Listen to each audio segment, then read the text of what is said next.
Hey, welcome everyone. How are you all doing this morning? Great to see you. Welcome to Dr. Attica's International Relations class and to Dr. Charity Osborne's Business Ethics class. Wonderful to see you. Thanks for coming and making this part of your class time and your learning experience. I'm Ross Stewart. I don't know whether I mentioned all yet, but I'm the Dean of the School of Business, Government and Economics. And it's an absolute pleasure, of course, to have our students back on campus and to see faces. So tremendous to see you all. And so thanks for being here today. Warm welcome to you all. Thanks for the visit of the faculty and staff who are here. We appreciate seeing you and appreciate all the work that's gone in to pull this event off.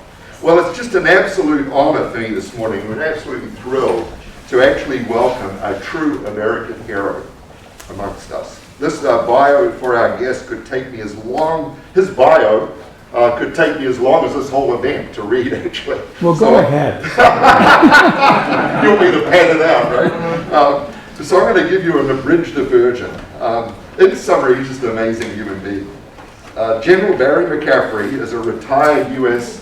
Army 4-star general who served for 32 years on active military duty, with 12 years of overseas service and 4 combat tours. He graduated from the West Point, the U.S. Military Academy, and he received an MA in Civil Government from the American University. He's attended Harvard University's National Security Program and Business School Executive Education Program. While on active duty, he attended the U.S. Army War College, the Command and General Staff College, the Defense Language Institute's program in Vietnamese, and the Army School Advanced course. He was wounded in combat and received 3 Purple Heart medals. He has twice received the Distinguished Service Cross, the nation's second highest U.S. award for valor, and twice he was awarded the Silver Star for valor. He has extensive experience in arms control issues, peacekeeping operations. During Desert Storm, he commanded the 24th Mechanized Inventory Division during the Left Hook attack about 230 miles into Iraq, leading to a victory in the Persian Gulf War and putting troops in place for the final battle of the war. General McCaffrey was the youngest and most highly decorated 4-star general in the Army at the time of his retirement from the military in 1996. My wife told me to take that youngest out, that I was clinging to it too much. Unbelieving government General Barry McCaffrey served on the West Point faculty for 5 years in a civilian position as Professor of National Security Studies. Earlier, he had served as an Associate Professor of American Government and Comparative Politics. Currently, General McCaffrey is a National Security and Terrorism Analyst for NBC News. He has served on the board of directors of many public and private companies involved in healthcare, advanced technology, engineering design, and global services. During the Clinton administration, he served for 5 years on the cabinet as the Director of National Drug Policy, the drug czar, in effect, of the nation. So it's an amazing honor and pleasure to have General McCaffrey here today in person. Please give him a warm welcome. Thanks so much.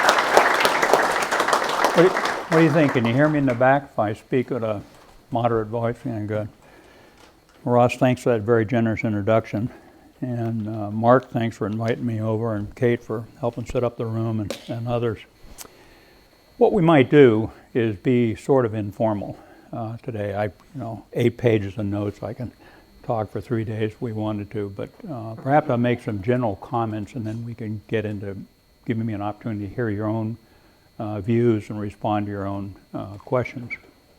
And sort of add to that introduction, I spent 32 years in the military, half of it in tactical units, half of it doing strategic political military affairs, arms control, NATO, Japanese, South Koreans, Australians, that kind of thing. And then leaving the government after 5 years as the drug policy director, which is the most important, useful thing I ever did, I've now spent around 15 years in business. Mostly on boards, advisory councils. I try and never be the guy in charge. Let somebody younger do that. But we certainly can talk about business if you wish. And I've had some extensive insights into it. So let me make some sort of opening remarks, make 5 or 6 points. One of which I normally like to begin with, which strikes people as unusual. There's a good argument when it comes to national security that we have never been more secure, excuse me, in the nation's history. There are essentially no peer group competitors, notwithstanding the unending barrage of negative public commentary about it that can threaten the existential basis of the United States, except nuclear weapons, except cyber, except chemical, except electronic warfare, except bio. So weapons of mass destruction is now a much more inclusive category. Tends to be the one thing that could bring down the economy, that could contaminate large areas of urban areas with dirty radioactive bombs, that sort of thing. So I'm set that aside for a second because we need to talk about it. But when it comes to peer group competitors, there are threats out there, and we have to take them into account. And the fundamental basis of national security is how do you create conditions using diplomatic power, economic power, covert power, and military capability to ensure you actually don't go to war.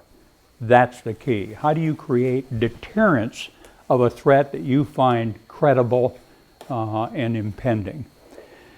We tend to be short-term in our thinking, unfortunately, and most of the complex threats we face require integration of technology, the time window of which, in my view, is now 15 years. So if you get a good idea, if you see automation, artificial intelligence, laser technology, robotic services, on and on, if you have that great idea and you're 32 and you got a PhD from MIT in physics, 15 years later, we may have fielded a complex system with its maintenance, training, and understand the exit strategy. How do we do away with the technology down the line?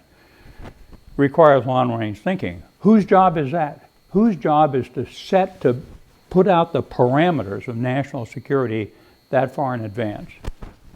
The Congress.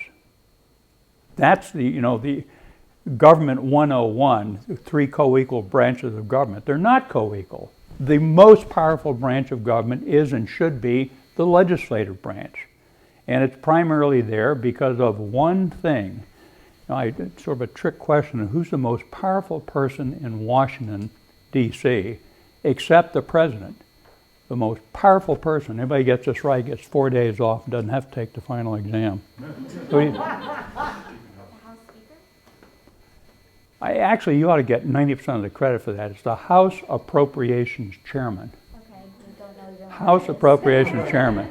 Well, the Speaker's got pretty good control over that process. But I say that because, and I tell people I've spent a lot of time inside the Beltway in the White House or Department of Defense or working Health and Human Services.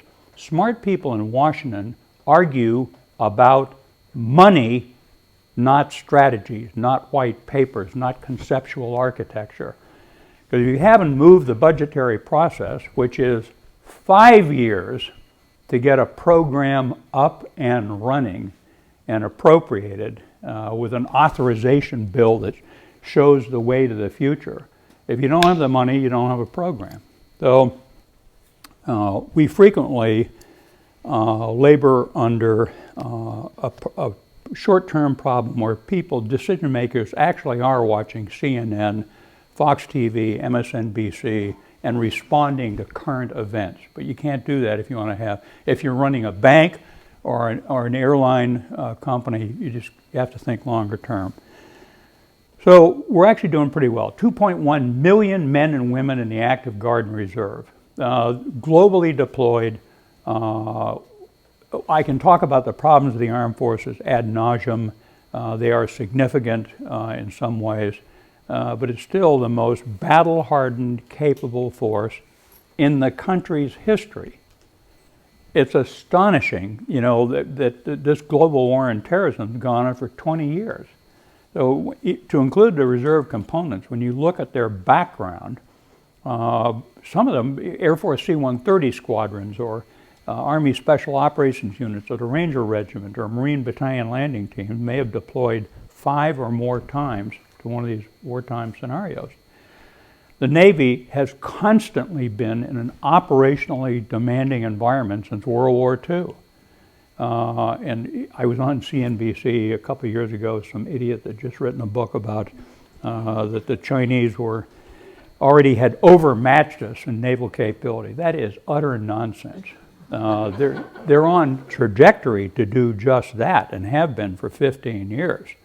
And they professionalized their ground forces. It's no longer a mass peasant army with padded uniforms and bolt-action rifles. These people are really getting very capable. But they're still not yet a fundamental threat to our security. I think when you look at all the pacing events in national security, the number one issue is still weapons of mass destruction. One of our challenges there is that there are no longer essentially any global constrictions on nuclear weapons. Primarily, this was a Cold War era. I was involved in it constantly, in which the Warsaw Pact and NATO, the Soviet Empire, and Western Europe had a confrontation that went on for the better part of 2 generations. And one of the major reasons it never went to war was nuclear weapons. You know, at the height of the whole conflict, it was like 30,000 Soviet nukes and 25,000 American nukes, and the Brits and the French. And so there was a recognition on the part of all the institutions that actual nuclear warfare was Armageddon. It was the end of times. I mean, I was part of the most senior strategic planning elements in the Joint Chiefs of Staff, and we actually gamed this all the time, and we spent a fortune on the nuclear weapons. But it was clear that they were essentially a political deterrent, not a warfighting tool. As you expand that nuclear capability and you start getting the Iranians and the North Koreans and others involved, and by the way, the threshold to get that technology is fairly low. It's an industrial process. You can get the technology off the internet. And by the way, if somebody gives you 40 kilograms of HEU, you can probably make one yourself. When the Libyans turned over their nuclear program, we were astonished at how far it had gone, with a lot of help from the Pakistanis. So nuclear weapons, I'd say there's 30 plus nations that could be there in a year to 5. It's just not that hard to do. The Iranians, much discussion about the accord, should we get back into it or not. I think the Iranians are essentially committed to being a nuclear power, and they could probably, in my view, in less than a year, break out and have an instant capability. They've got the fissile material, they've got the launch vehicles, and I think that's the direction they're going. So it's not a good situation. We had some serious ongoing treaty-level compliance agreements with much of the international community. Those are gone. And by the way, none of those treaties ever involved the Chinese. And part of the reason was they were the smartest nuclear power among the lot. They had 300 nuclear weapons. And basically, they had gone to just an ICBM capability. So they were saying, essentially, if you attack us, we would have some capability that would be completely unacceptable to respond. Now they're expanding their nuclear warhead capacity. They just probably successfully test-fired a hypersonic missile that could be sort of an instant preemptive attack capability if they chose to do so. It's not clear to me that this, by the way, that this is going to benefit them in any way. It'll just make more anxious potential adversaries. So the nukes is a big problem. The chemical, I spent a lot of time as a chemical warfare expert, as the international negotiation on chemical weapons. They don't make a lot of sense. They don't work very well in the armed forces at all. In the first Gulf War, Saddam did have a demonstrated chemical warfare capability. We expected him to use it. The Brits had threatened him with nuclear retaliation if he did. But privately, in the armed forces, both Navy, Air Force, and ground combat forces, we knew we could fight in a chemical environment. It would be utter misery. We would take some casualties, but it's far less of a threat to a prepared military force than artillery is. Not so civilian targets, not so terrorist targets. And the threshold of making chemical weapons is pretty low. If you can make beer and perfume, you can make unstable VX nerve agent. It's a threat, one we have to take into account, one that Homeland Security has to take into account.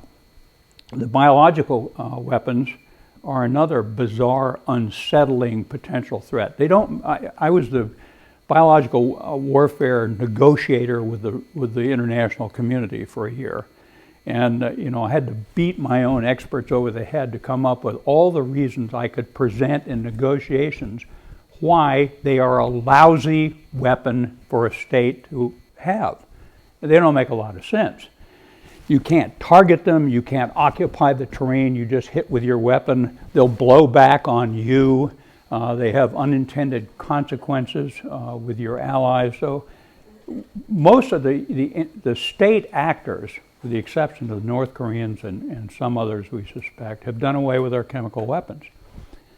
But we've seen them used as terrorist, chemical and biological, weapons. We saw we think one lone crazy U.S. Army scientist at Fort Detrick put together what was at the time deemed weapons-grade anthrax material. And it terrorized the country for a year till we finally figured out what we think had happened. So WMD, a big challenge. Dealing with China, another challenge, a disappointment.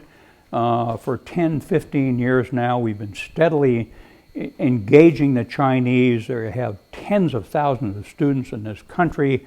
We have 500,000 international actors, students in their country. We put U.S. military officers into their university system for 2 years, that sort of thing. We were exchanging information on where our subs were at sea. We were alerting each other to training exercises up over the North Pole, that kind of thing, and now it's starting to go downhill. Part of it's just Xi taking dictatorship control of China. That's a lot of it. Part of it's the fact that China is now the second largest economy in the world, and they have a legitimate right to have military power that they feel is appropriate to engage their economic outreach. But having said that, one road, one belt, aggressive South China Sea, threats to Taiwan this last weekend. They put 150 aircraft on a swarm basis against Taiwan. There's been very threatening engagements with the Japanese over a rock in the middle of the ocean. It has no economic or practical value. In the South China Sea, in complete violation of both international judicial rulings as well as treaties, they've essentially taken over much of the South China Sea, to the outrage of the Filipinos, the Vietnamese, the Indonesians, and others. And by the way, it's one of the greatest world ocean choke points. So the Chinese are becoming an implacable long-term threat. Highly unlikely it ever leads to war, unless it's miscalculation. And the miscalculation that I'm most concerned about would be either an incident involving the two armed forces in the South China Sea, an example, or in the Taiwan Straits, or an outright attempt to take Taiwan.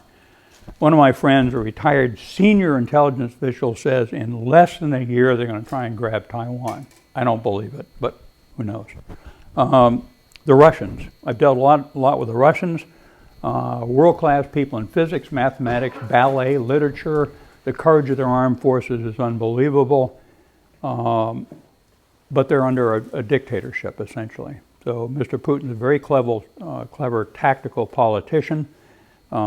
His standing is diminishing inside Russia, domestic polling data, but he still pretty much essentially is running a kleptocracy. It's a gang of thieves. And so the word was, if you keep your mouth shut and leave political power to us, we'll let you make some money. If you make a lot of money, you got to share it with us.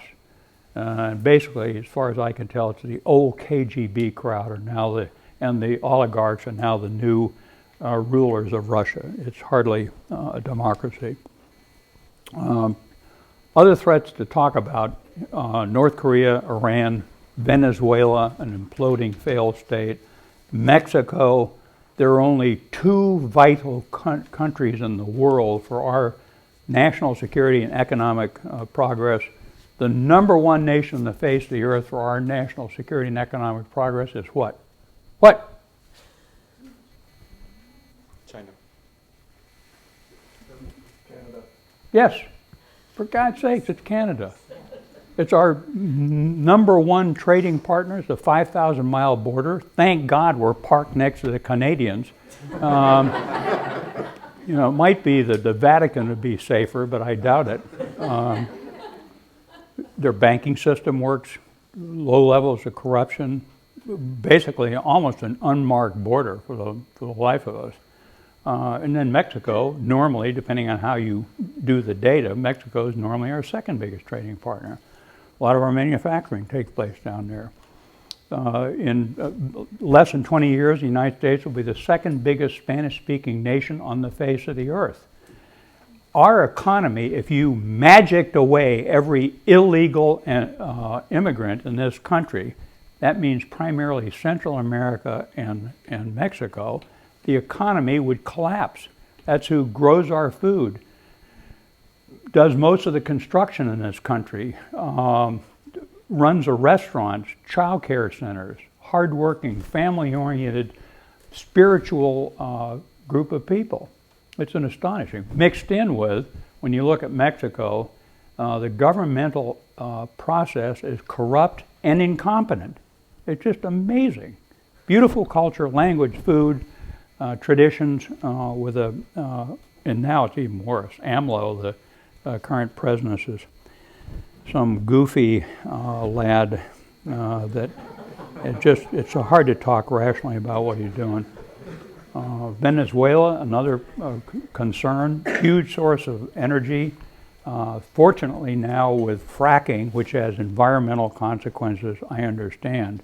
But basically Venezuela normally was and Mexico were our number one, number two, and Canada sources of energy. So Venezuela is important to us. It's starvation. You know, 20% of the country's walked out of the country seeking refuge somewhere else in the world. Just horrifying. I've been in and out of Venezuela most of my life. Giant, beautiful country, parked on massive amounts of oil.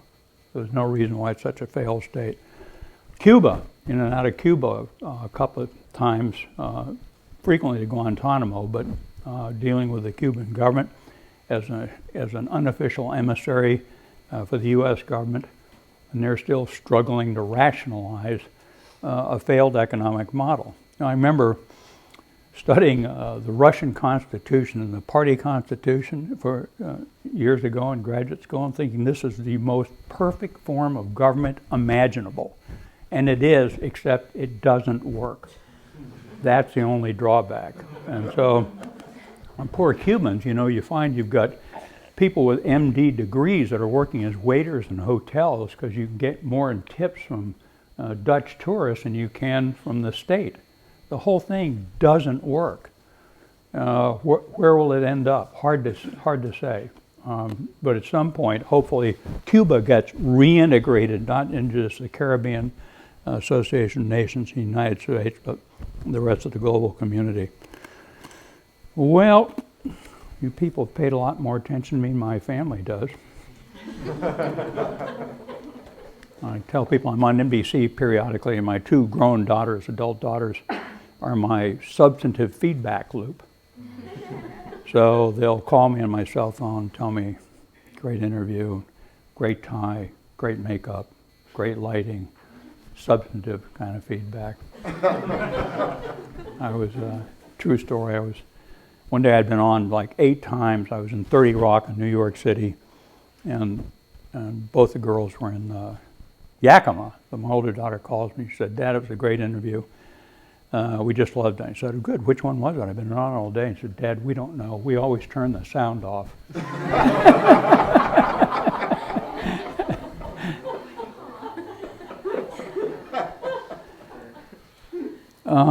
My grandson, Michael McCaffrey, graduated a few years back. I can't keep track of time, 3 or 4 years.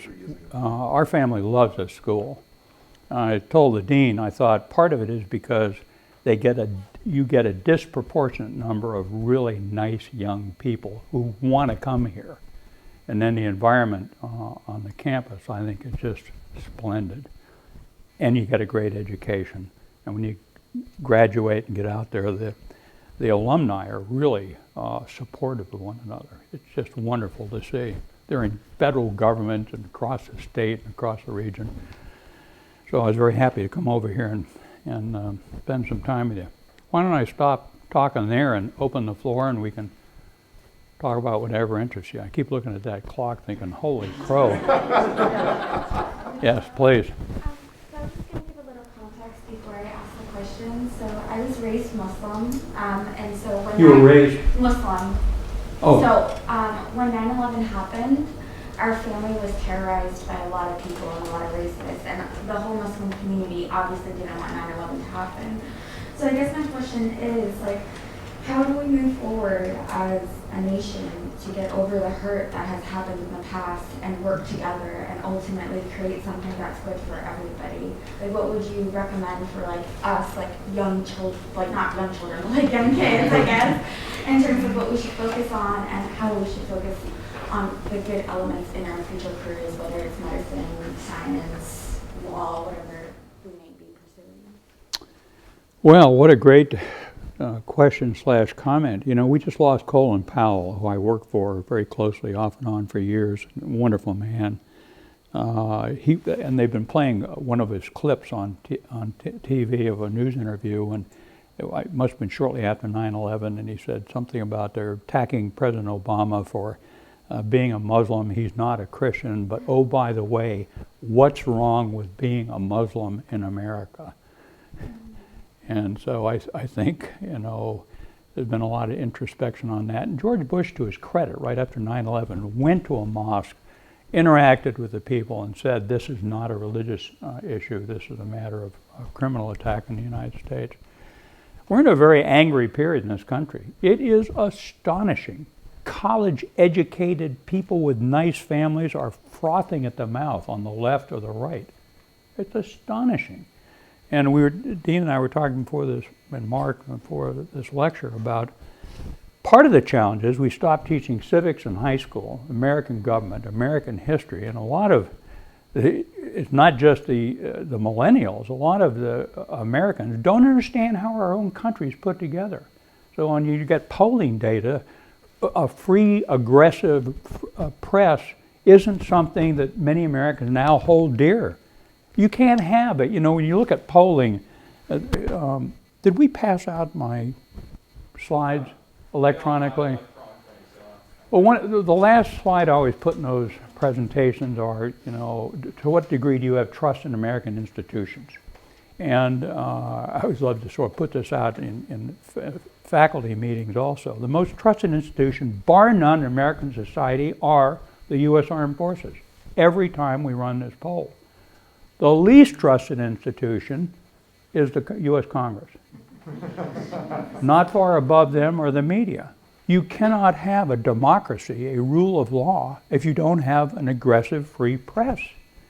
The most important branch of government, clearly, is the legislative branch, the closest to the people, the ones who control the money. They have to confirm officers of government. You can't be a senior, you can't be a lieutenant colonel in the Air Force until the Senate approves your nomination. So it's a vital branch of government, and Americans don't trust it now. They may trust their own congresswoman or man, but they don't trust the institution of government. I think that's adding to it. So the incivility, the intolerance, part of it, the social media, we're all trying to understand that. I think I got 150,000 people now following me on Twitter, and I've blocked 1,000. And there's another 1,000 I'm thinking of blocking. I mean, the ignorance and the anger are just appalling sometimes. So I think you got a good comment. We need to, the height of American consensus was 1945, May 8th, the end of the war. 16 million Americans in uniform. The country had sacrificed together to confront a huge evil on the face of the earth. And so it's been up and down since then. I think we're going to get through this. The broad range of people, I deal with business community, healthcare, you name it. I never run into somebody who is outrageous, illogical. It just doesn't happen. The people I know around Seattle. But the public space now has been taken over by angry, uninformed voices in many cases. We have to reach out and regain it. Part of it is you go run for office at age 40. Go have a successful career of some sort and family and then run for office. I don't think we're having the best and the brightest run for office now. You have a meeting with your family and say, I want to run for mayor. And the family says, well, we're about to share every anxiety this family has. A brother-in-law didn't pay his taxes. A daughter had an affair with a French sailor 25 years ago. You name it. So it's a really unwholesome environment for political candidates. Okay. What other thoughts you got? Yes, sir. So you mentioned that one of the most important contributions to your career was your time working with the prison administration as a national director of drug policy. And I want to ask you, what's the most difficult decision you had to make in that time period? Almost never get a question I haven't been asked before. Most of, I always tell people I was serving a joint commander, 4-star general in the armed forces, and the Clinton administration got in trouble. It was his third year in office. The incumbent drug policy director quit, a distinguished man, PhD, had been NYPD police chief, knew a lot about it. He was so outraged the way the White House was dealing with him and the Congress that he walked off the job, didn't even tell anybody for 3 days that he'd quit. So they were politically in some danger. And they said, and I knew Clinton fairly well because all of our joint commanders actually deal with the President of the United States routinely. So they called me and said, well, we want you to be the drug policy director. And I said, I don't want to do it. I wrote them a paper on how to think about the issue. I gave them the names of 3 people that I thought were fully qualified to do it. But politically, I was a good choice. The Gulf War had just gotten over a few years earlier. I was well known as a military leader. I was involved in drug interdiction operations in South America, Central America. I was the joint commander for that field. So the president called me in again, said, I want you to take the job. My dad said, shut up and do what the president asks you to do. That's how I got to be the drug policy director. And so I started with when I graduated from high school in West Point, I'd never seen anybody using drugs, ever. I knew there was some jazz musician in New Orleans that might be using cocaine, but I'd never seen any. Then Vietnam came along and drugs overwhelmed American society. I say overwhelmed. The worst period in drug abuse in America is today. It's just amazing. It's astonishing. I just doing a webinar with a bunch of folks. In the month ending in March, the last 12 months, we lost 99,000 people dead from drug overdoses. 99,000. Second most dangerous drug, and normally it's the most dangerous drug, was alcohol. Last year, 12 months, 95,000 dead from alcohol abuse. Talking to young soldiers, male, female, college students, I said the biggest threat to your future is the abuse of alcohol and illegal drugs. It explains 99% of the stupid stuff you'll run into. People falling out of windows and killing themselves and getting HIV positive and dropping out of engineering because they can't follow the bouncing ball in the front of the room. Just amazing. So when I got into that job, I actually told the president I know a lot about this issue. What I didn't know about was treatment programs and organized prevention programs and scientific research. We've done a lot.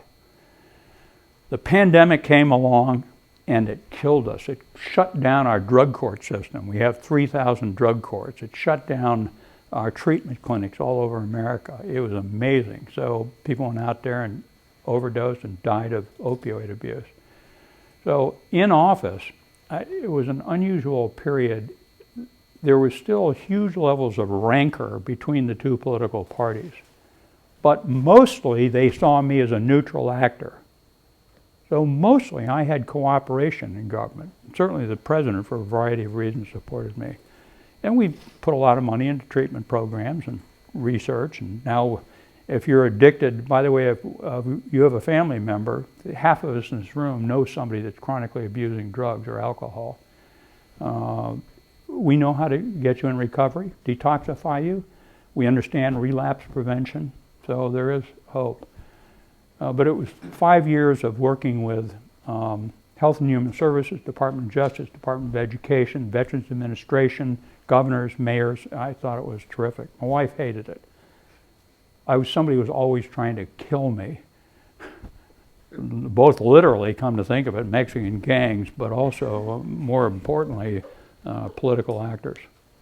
It has a lot of vitriol and nonsense to it. So, there it is. Normally I will never talk to anyone at high school level about almost anything. And universities, they wanted me to talk about the drug issue. Normally I'll pass on it because people say, what's the big deal? The big deal is 99,000 dead. Okay, other thoughts? Oops, got to go to you. Yes, sir. So I read your slides ahead of time, and you had a section on it talking about cybersecurity as part of it, which I was hoping you would expand more upon because I'm a computer science major, so I'm really interested in the role of what programmers and software development can play in national security. I just wanted to see if you would expand. You picked a good field to be in, and you know more about it in many ways than I do. I've spent much of my life in the last 15 years trying to understand and at a macro level deal with the issue. And I was on the board of advisors to an unknown institute that runs 9 of the national labs, and Idaho National Lab has a lot of our cybersecurity research. It's the size of Rhode Island. It had its own telephone system, its own rail system, so you can experiment with dangerous things out there without knocking out, the General Motors computer systems. And what their argument to me was, there is no such thing as a safe computer. That if you have a 20-year-old computer that has floppy disks and it's unplugged from the wall, sooner or later you're going to try and upgrade it. So now our challenge is, how do we get in a floppy disk and going to stick in that computer? I don't trust any of it. We're going into the cloud, include the CIA and the Department of Defense. I go to visit NSA normally once a year. 90% of the offensive cyber warfare capability in the world is the United States and the UK. We are partners in it. We have an incredible offensive capability. We don't have any laws yet to govern it. We're not quite sure how to use it. We don't use it. We warn people about state-on-state attacks on us. So most of the offensive cyber operations against us tend to be economic espionage or reconnaissance of the battlefield, people putting in place systems that we won't know about that they can activate if there's a conventional confrontation. The armed forces, this is a pretty strong assertion. By the way, I told the NSA director, you got to tell people what I just said about U.S. offensive capabilities. So the Russians, for example, are unlikely to turn off all the metro trains in urban America on a given thing. We wouldn't be able to stop them. We can't, it'd take us 30 days to make a political decision to take offensive action. So, you know, a counterpunch has to be in a nanosecond. It has to be agreed upon rules and programs are ready to go. But they know what we do to them eventually. So they're all vulnerable. The U.S. Armed Forces has done a C-plus job in the intelligence agencies. Mostly, I don't think they can bring the U.S. Armed Forces to a halt with offensive cyber operations. But the banking system, oh my God, a ransomware. I was on the board of a healthcare company. We were having our annual clinical directors meeting in Las Vegas. Not a good place to go for a healthcare conference. And you know, like 4 days before the conference goes, the CEO told me, he said, hey, we just had a ransomware attack. They locked up all the meeting files. I said, what'd you do? He said, I paid them. And so we're paying quite, now we're trying to force commercial enterprises to report to the government attacks on their system, which they don't want to do. Banks are sustaining huge losses every year. They're passing it on to their clients. You will have permanent employment. The biggest concentration of math PhDs on the face of the earth is NSA headquarters just outside DC. Oh, it's just such a world. You know, at one point when I was, I'd say, a one-star general, I was one of the top 500 people in the country that understood electronic warfare. So I would have graded myself at a 92 out of 100. Now I'm a solid 1 out of 100. It's just so complex. It's astonishing. Good field to be in. Yes, sir. Are there any orders you've given that you regret? One of them got my left arm shot off, and I was sort of, you know, pretty sad about that. That's actually a great question.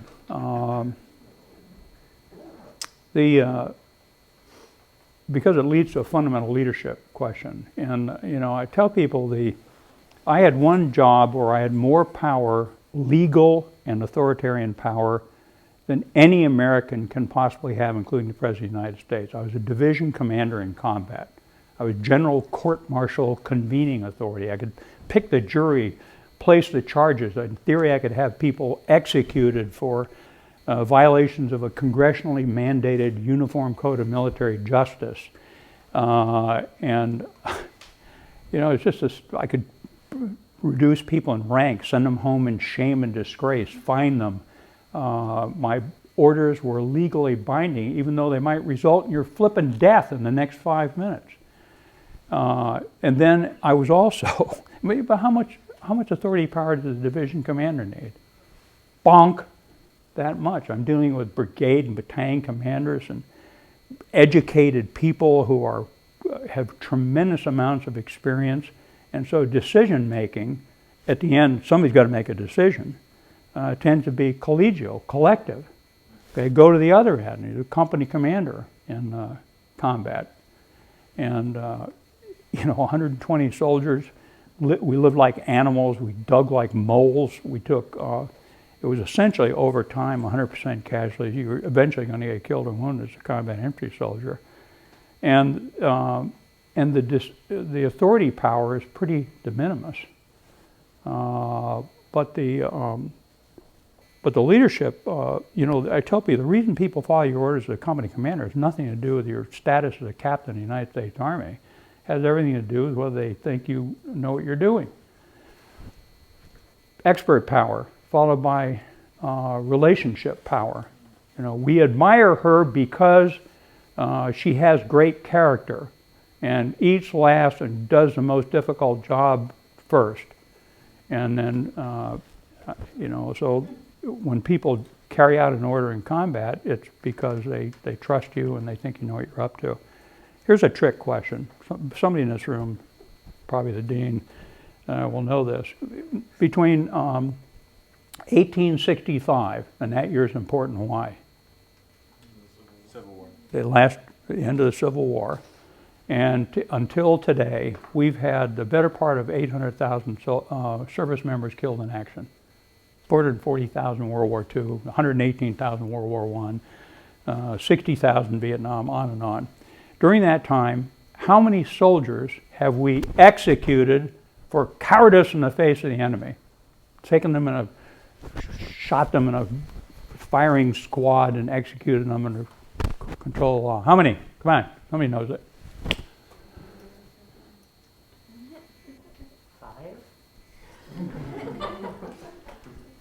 1, Private Eddie Slovak, 1944.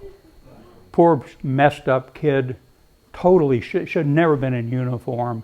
There were around 35,000 people who were military prisoners for some violation of the rule of law. And Battle of the Bulge, Eisenhower got scared. They went in there and said, we got to shoot somebody. We got to send a signal to force in the middle of the winter. The Wehrmacht were tearing us up. And so poor Eddie Slovak became the only military troop shot since 1865. I say that because it shows you why people do things or don't do things. They do it primarily because they trust you and they think they know you know what you're up to. I've made mistakes over time. I've always learned since I'm very forceful, and the old joke is frequently wrong but never in doubt. So I always try and surround myself with people who will argue with me about my decisions. Particularly the operations officer thinks he has to contest my thinking. And then I also believe in collective decision making. There's almost nothing that can't be improved by getting the experts together and saying, what do you think we ought to do about this? And then you may have to make the decision later on. But yes. One last question. I mean, I have a lot of questions. No. for Good. you. I would love to do that for half an hour or something. But what's one book that you absolutely recommend for everyone in this room to read? Like something that's... Oh boy. On my website, I think I have recommended reading lists. Okay, I'll check that. And there's just a ton of them. By the way, primarily I read history. I do a lot of finance and economics too. I try and read all the latest books on government and get 2/3 of the way through them or 1/3 and give up. Because I already knew this stuff, reading the Washington Post, New York Times, AP Wires. But the scholarship has gotten remarkable. I think it's machine learning of foreign languages and the internet, where you can stay at SPU and do research in the Berlin archives. But the historical scholarship now is just unbelievable. And a lot of what I read for fun is military history, try and watch but I'd be hard pressed to, of course, one of the things that I try and reread like once a month, because it's actually tough going, the oldest, shortest Constitution in the global community is the U.S. Constitution. Yeah, the oldest always catch people by surprise, and the shortest is also sort of unusual. I mean, a lot of national constitutions are 1,200 pages, and they cover TDY payments to Brazilian officers when they're at Fort Leavenworth, Kansas, as a student. So, Constitution's worth rereading, and then this is a comment on Today's America also. I basically used to say that if there were 1,000 questions you could ask me about the U.S. government, and I'd give you an answer that was 98% likely to be true, correct. I no longer feel that way. I'm not quite sure what the latest decisions over the last decade have done to the meaning of the Constitution.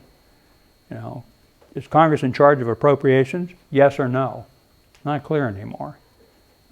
Can people, as a 2-star general, I was a strategic planner for the U.S. Army, newly assigned. I hadn't yet been confirmed by the Senate, and so they wouldn't let me sit in that office or attend a meeting in that role until the Senate had acted. Nowadays, we just had a Secretary of Defense who was a White House staffer, along with 4 others, sent over to take charge of the Department of Defense. So a lot of American government is shifting. We're going to have to be careful. We're going to have to go back and relook that. So try the Constitution. Yes.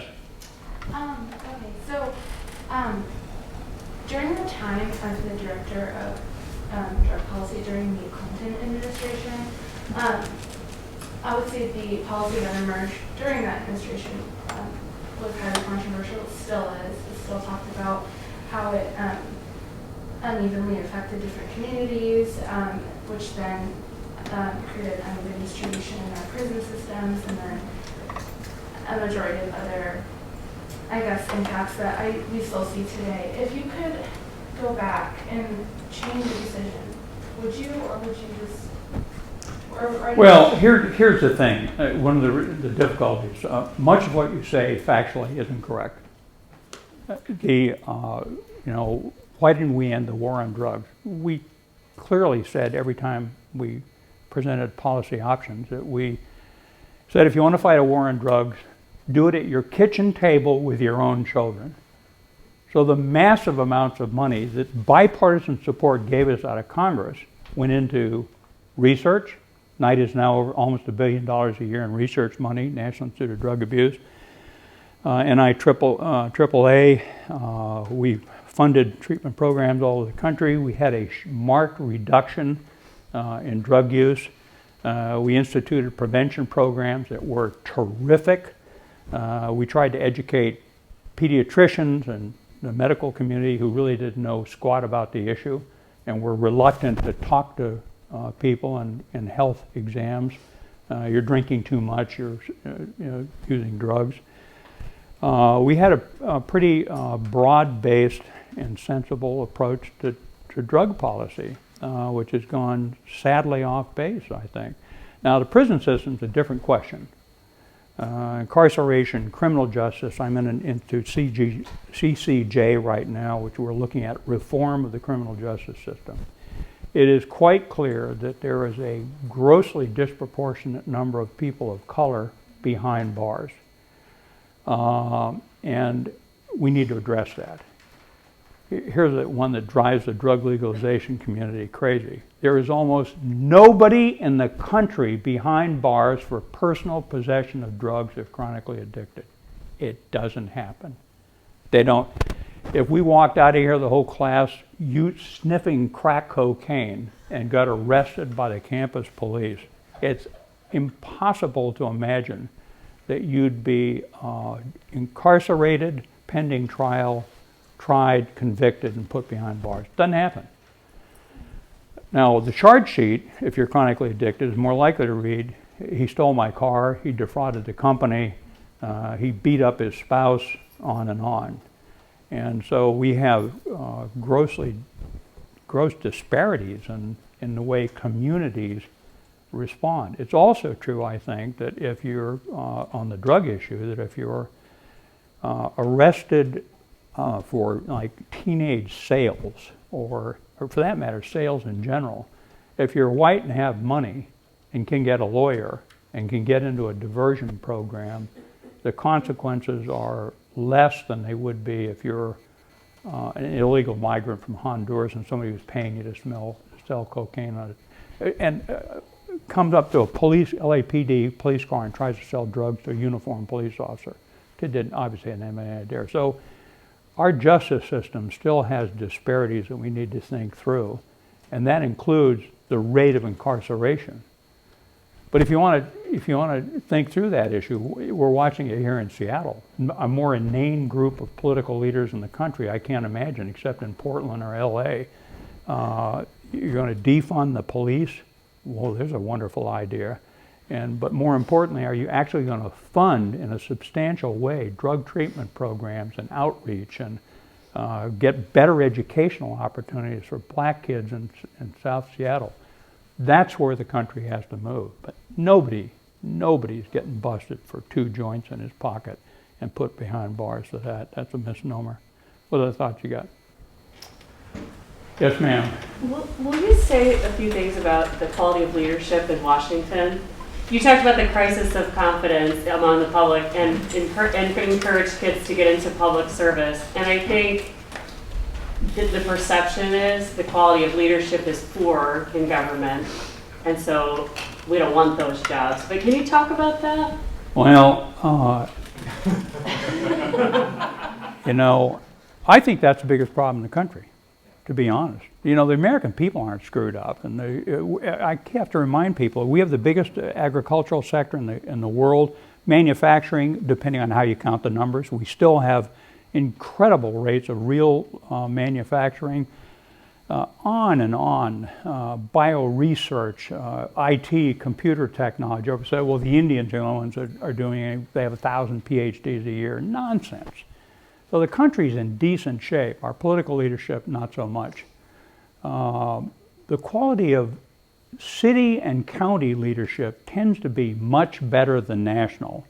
The governors tend to be much better than national. And then we get in the federal government, you know, a lot of them are wonderful people. I'd say 80% of the congressmen I've interacted with over the years are well-educated. They're incredibly attractive candidates in their district. You know, Elijah Cummings was a friend of mine. When he ran, first time he ran for Congress, there were 14 other competitors in the primaries, 14. And he emerged, and there's a reason for it.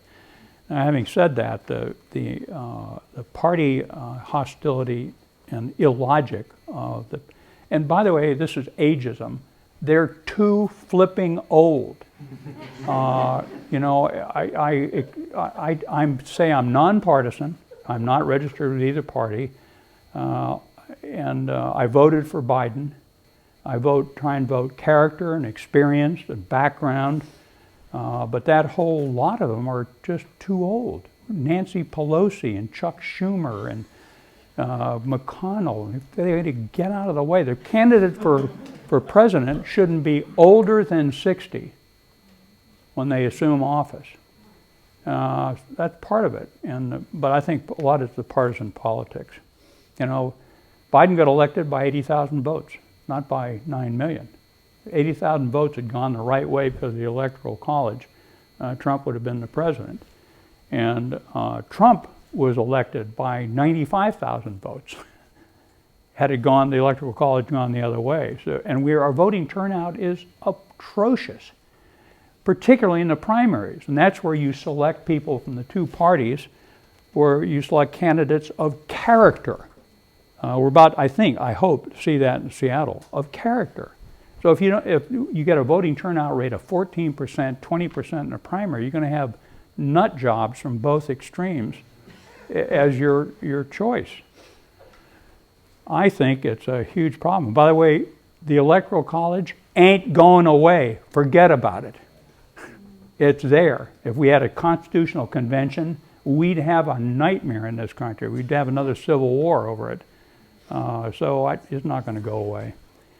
You got to vote. You got to vote in the primaries. You got to vote in state and local elections. They're more important to you than the federal elections. The President of the United States actually doesn't have much to do with your life. I hate to say that, but the guy that does, the county executive and the city council and the almost all of criminal law, workplace law, all that's at state legislative level. I used to get lobbied by people, you know, 70 organizations some were lobbying at one point because I had a $19 billion budget in the federal government. And I tell them, you're in the wrong capital. Go back to Olympia. Go back to Sacramento. That's where most of these important decisions still get made. Hey, good luck to you. Well, go ahead, Tom. Cycling back to your strategic picture, not mentioned directly, and I wonder if you could comment briefly on it. Environmental climate questions, especially as they relate to the Arctic and melting, opening another ocean front. Yeah, well, that's fascinating. I took off my briefing slides climate change as a national security threat. It's clearly a huge factor. If you want to think out 15 years, all of our Air Force bases are going underwater in the south and the southeast. I mean, there's just a mechanical problem we got to face up to. And it's grudgingly, we're starting to address it. I'm a pessimist, to be honest. I don't see how it's possible to do away with cows in the United States with their methane breaking wind, and Indonesia, China, India cutting down trees or using coal to cook their evening meal, unless the wealthy communities of the globe subsidized a transition that went beyond this, and we're not going to do it in the short run. So there's a challenge for you in this room, because you're going to see it in your lifetime. In the coming 50 years, climate change is going to be, and it gets harder every month that goes by. So the Arctic itself, for example, now the Navy and the Coast Guard, we're just now. I notice that I read the Military Review every day as a compendium of all the important articles written about national security. We're sticking micro nuclear power stations up in Alaska now. Because we're going to run most of the Air Force up to Alaska, I'm convinced. That's the last unimpeded airspace up there. And notice the Russians have now decided they've got an equivalent of a Suez Canal with melting Arctic ice. Huge factor. But climate change, we're not addressing it until we have these, in the United States, there's simple ways to do it. Number one, fix the rail system. Number two, fix the barge and canal system. Number three, do urban mass transit with electricity. There's just an immediate, so we won't have 500,000 cars coming in and out of a city on a given day with one passenger. But those involve massive investments and a recognition of a longer term good. I don't see any likelihood of that happening. Very proud of Seattle, actually, has done a lot of good work on that, surprisingly. By the way, one good thing about Seattle is a non-corrupt government. Mostly decisions are not made on, like some of the great urban areas on the East Coast. All the northern tier states, when we tell me, except Michigan, are basically squeaky clean. They get outraged if somebody's getting $70 state legislator and pay that he wasn't authorized, he or she. We got a pretty honest government, and this city's starting to work on it. Okay. One last question. Yeah. With your background and experience, have you ever thought about running for political office?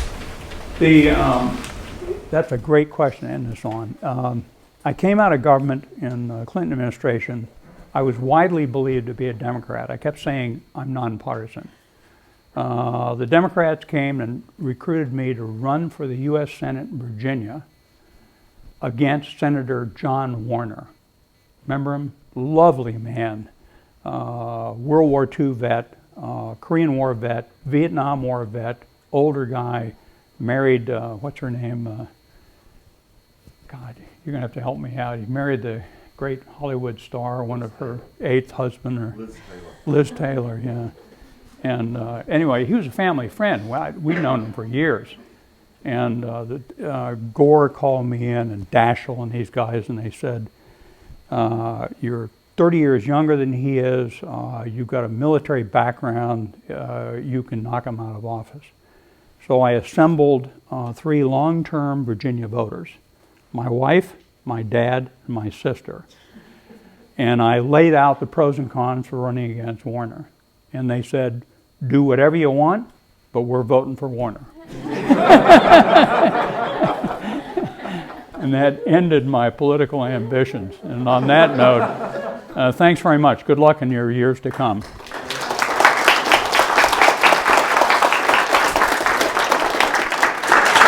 Thank General McCaffrey for being here. We have a small gift on behalf of the School of Business, Government, and Economics, and just really appreciate your time and insights today. Thank you very much, Mark. Yeah, indeed.